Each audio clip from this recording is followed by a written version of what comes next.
Childhood OCD, what are some causes and fixes for childhood OCD?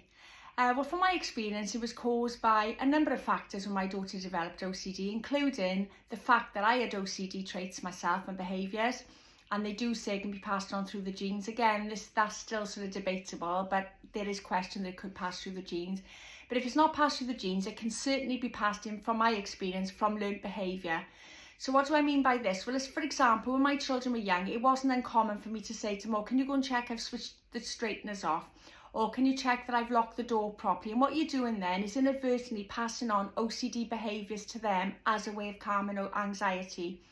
And the third thing I found that causes childhood OCD is when their anxiety bucket overspills, because you generally find that children who develop OCD are very anxious overthinkers, and it gets to the stage where their anxiety spills over and it manifests into OCD. So that's some of these sort of causes of childhood OCD. So what are the fixes? One of the things I would recommend is to manage their anxiety. So when there's a case when you know they're going to be sort of anxious, it could be they're on the way to school, or it could be before they go to bed, try and find ways of calming their anxiety. Some tips of what I did to calm my child's anxiety was, we sometimes go for a short ride in the car. I'm lucky I live by a coast, so we used to drive to the coast. Other ways have been where we've popped to a coffee shop and we've had a coffee together.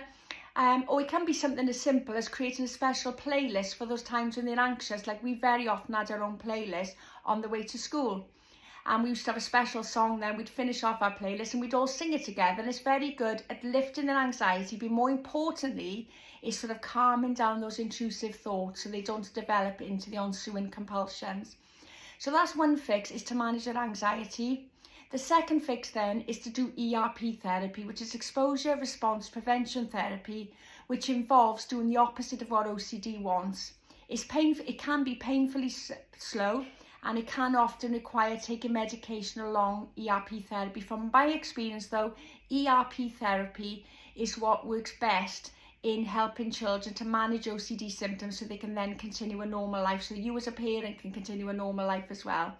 Hope you've enjoyed this video. If you have, I've also made videos on ERP therapy, so just check out my grids and check the other videos. But in the meantime, as I say, I'm Julie. I'm a parent who's parented a child with OCD and come out the other side. Don't forget to like and save my video if you enjoyed it. And don't forget to follow me for more tips on managing anxiety and OCD in children.